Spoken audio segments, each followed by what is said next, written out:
Good morning, y'all, and welcome back to my channel. Thank y'all so much for tapping back in to see what I have to say. I promise y'all, it truly does mean the world to me.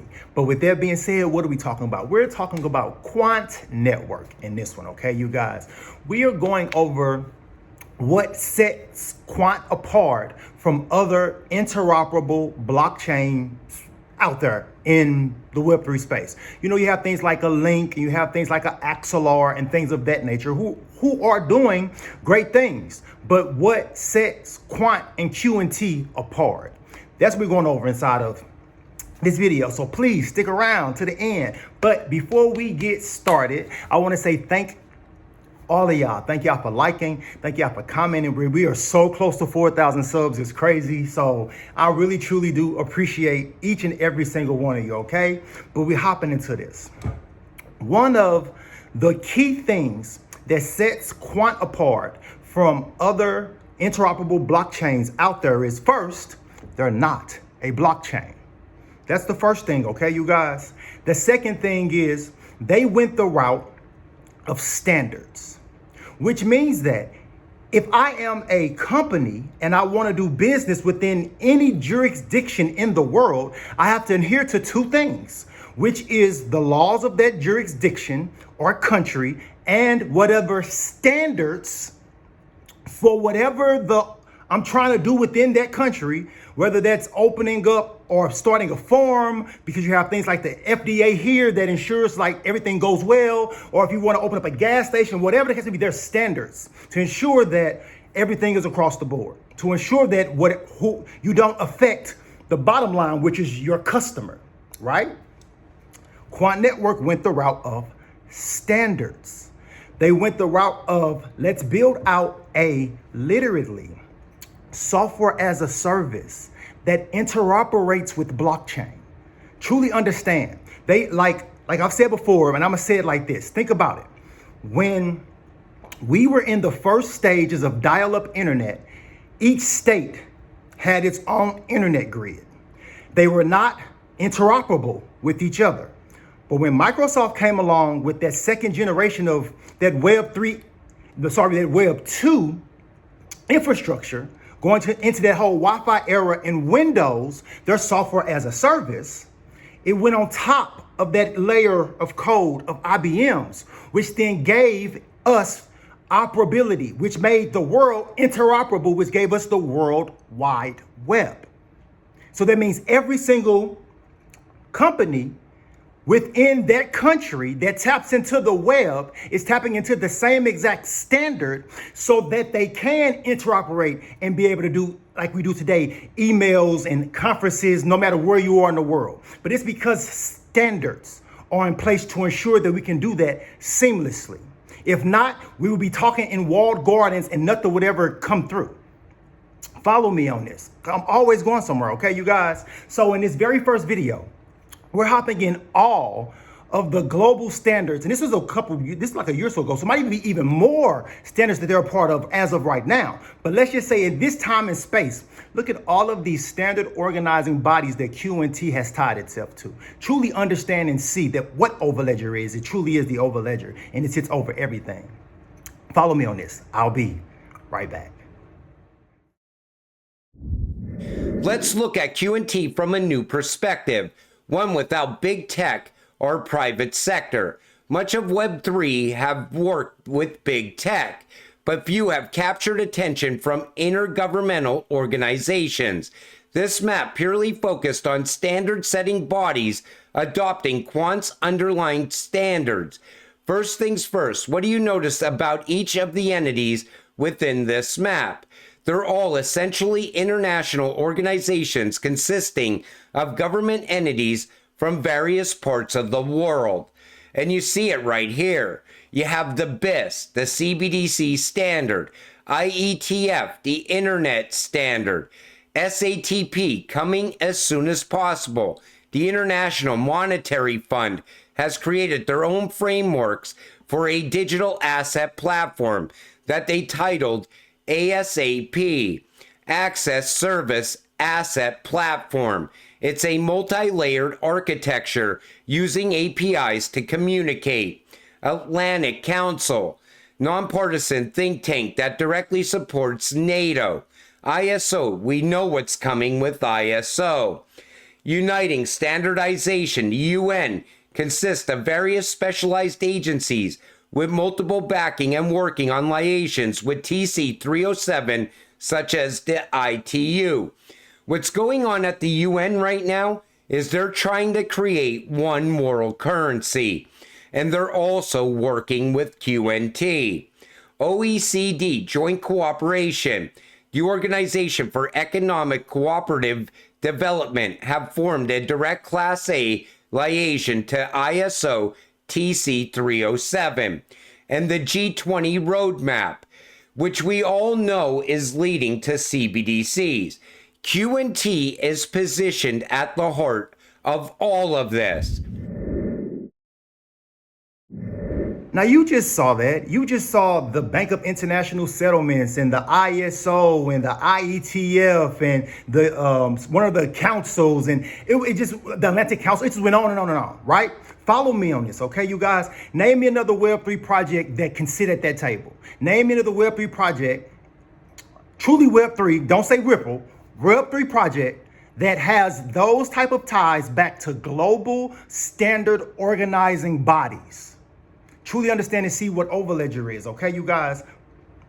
Overledger is a interoperable. Okay, so follow me on this. And this is what's happening. Think about this, you guys. The standard operating system was Windows, right? In Web 2, like I was just talking about before. Okay, so essentially, this was the first evolution of internet and technology during that time, right?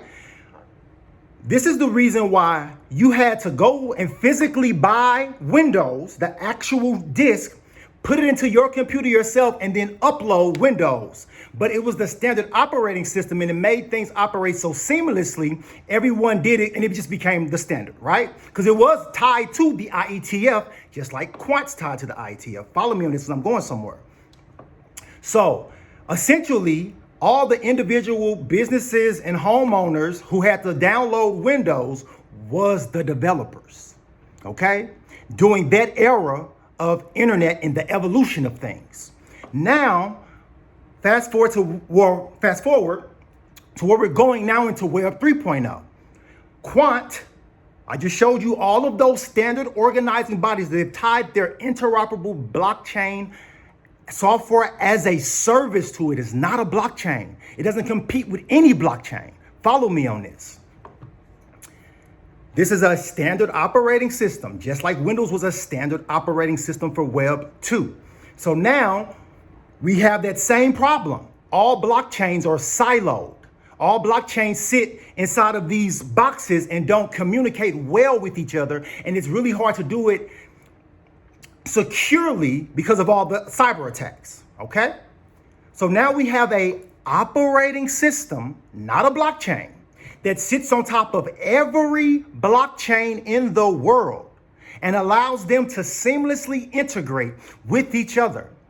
But they did not stop there. They also put that same layer of code, Overledger, over the traditional internet of today, which means now that the banks and institutions and multinational corporations can now seamlessly integrate back and forth between blockchain and Web 2 seamlessly, interoperably, because they tied it to standards, which means as these processes start to be built out more and more around the world, because we now have comprehensive regulation being laid, things like the Genius Act, the Clarity Act, MiCA. I just brought you Japan, what they're doing with their stablecoin. I brought you Hong Kong stablecoin. You have Germany, India, Russia, China, everyone is moving to the realm of Web 3. This is the reason why you are seeing Quant and their patented technology in all of these different countries. Why? Because it is the standard. I'm getting to everybody and the utilization of Overledger and how since we have evolved, it's no longer us being the developers. It is now the back-end developers of these apps and institutions that will just completely seamlessly onboard the standard operating system for Web 3 And everyone on the back end, which is all of us, the user, will just seamlessly integrate right into it and have no clue that we're even operating in Web3. We just know that processes got faster and cheaper. We now have a digital ID, and this is a much secure world we live in, because identity theft and things of that nature have dropped dramatically. Follow what I'm saying, you guys. Most people have no clue what's happening right now, okay? Follow me on this. But diving even deeper now, coming directly from Gilbert Verdian's mouth himself, telling us he not only sits over every blockchain, they also sit over interoperability blockchains. Follow me on this. I'm always going somewhere. I'll be right back. Ledger being compatible with things like IOTA's Tangle network or Hashgraph and things like that. Yeah, absolutely. So whatever the underlying chain is, if it's IOTA, if it's Golem, if it's Neo, if it's Ethereum, Bitcoin, Hyperledger, Interledger, everything. So whatever the underlying chain is, we're going to sit on top of it and have the on-ramps to it, so to be able to talk, read and write to each chain. So yes, it will be compatible to current and future blockchains. I mean, there could be a new blockchain next year, which no one knows about now, that's being invented. We'll just build the connector, the on-ramp into it, to be able to make the best use of that new blockchain. Yeah. It's more than decentralized, it's multi-chain. So it doesn't just sit across all the nodes in Ethereum or all the nodes in Neo or Hyperledger or whatever. It sits across all the nodes on all the blockchains. Why not benefit from all blockchains? And so what we've done with Overledger, it's an operating system that sits on top of existing first-generation blockchains, second-generation blockchains, nth-generation blockchains, and interoperability blockchains, and interoperability blockchains, and interoperability blockchains, and it allows you to connect seamlessly without giving you any extra overhead, without giving you any extra consensus or cost, because it's facilitating that data transfer between networks. We're connecting and bridging networks and allowing you to do something quite unique, to create new multi-chain applications, not distributed applications, multi-chain applications. So if you think about it a bit more, we're kind of like what Microsoft did. If Microsoft in the 90s made Windows to be internet-based and put Windows OS on top of the internet to create internet apps, that's what we're doing today. Now you just heard it directly from his mouth, himself, letting you know, like, people in this Web3 space is so, what do you want to call it, tribal, and they don't understand that real money don't care about tribalism. Real money don't care about who's the hottest meme on Twitter. They care about the bottom line and how can these processes streamline my service, period. Truly see that Quant going the route of standardization, Quant going the route of let us first take the time to start a global standard, ISO TC 307. Let's bring these countries and coalitions, academia, and all these things together. Let's talk about blockchain. Let's see what our gripes are. Let's see how it can be beneficial. Let's do all of these things. Then, with the cybersecurity background that CEO has, Gilbert Verdian, says, now let me step into my realm of cybersecurity and let's actually build out a interoperable software as a service that not only fits the standard like a glove, but that can tie into any blockchain in the world. We had to get it out of this experimental mode. And I guess the first stage for that was to really establish and found the ISO standard for blockchain. So this is TC 307. So I did that in 2015. And the idea behind that was to create a way where we can have a mass collaboration to work on the technology at an international level. And that's what's happened. So now we've got 53 countries working together to standardize blockchain across the world. And that includes organizations, startups, government, enterprise, academia, everyone.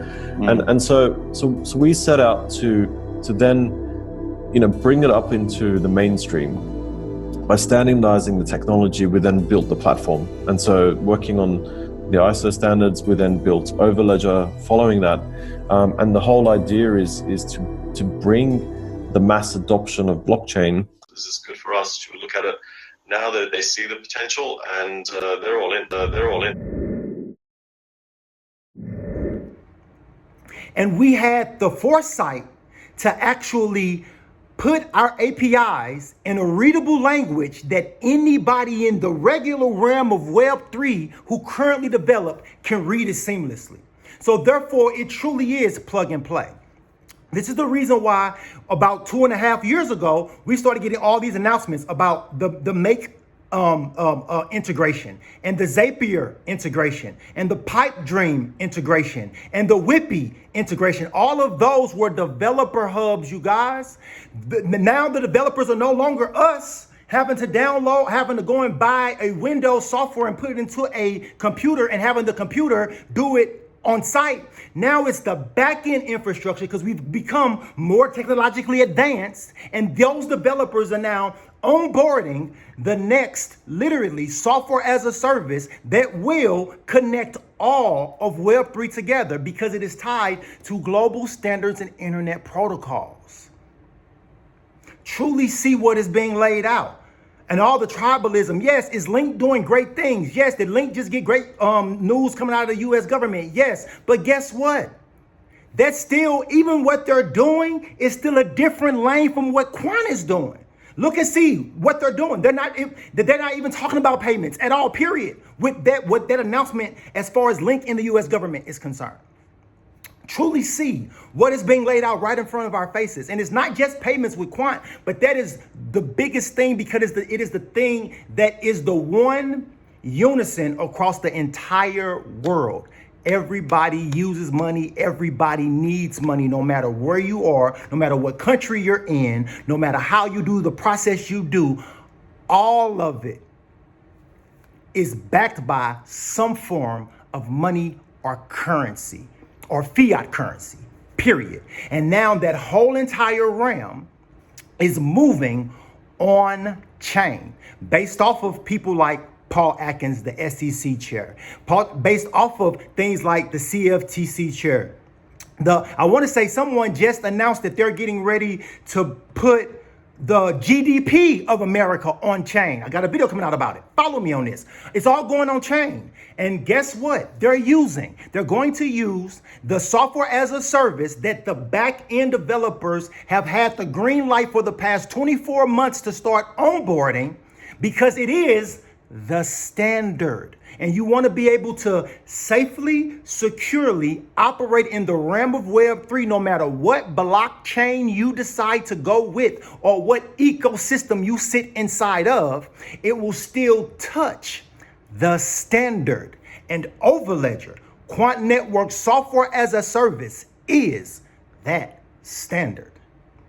Okay, you guys? And that is what sets them apart from any other blockchain out there because they are not a blockchain. They are a blockchain operating system, the first and only of its kind that is tied to global standards, naming ISO TC307, ISO 20022, ISO TC68, and multiple other things with the IEEE and several other players. Global standards and internet protocols. SATP, and I want to say I know for a fact there's another one because Luke Riley from Quant Network is working on it, but I can't remember that acronym off the top of my head.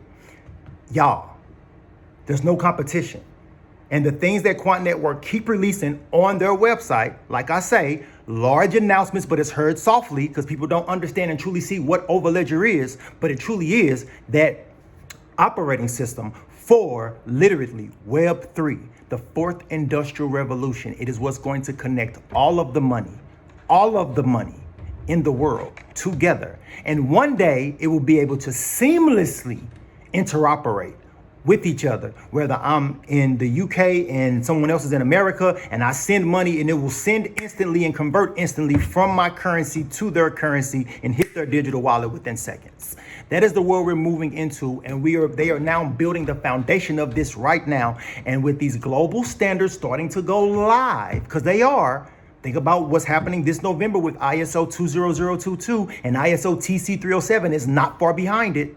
Truly understand and see what's happening right now. Okay, you guys, I really, really, truly appreciate each and every single one of y'all tuning in and tapping in. And I want to make the word interoperability, but that's a long word. So what I will say is, if you listen to this whole entire thing, type in the king, because although you might have a link and although you might have an Axelar and all of these things, they are subjects, and they are all subjects to the king of Web3, the interoperability truly of Web 3.0, and that is Quant Networks, Overledger, their software as a service. So if you made it through this whole video, type in king, because Quant, I promise y'all, truly is king. Till the next time, y'all already know.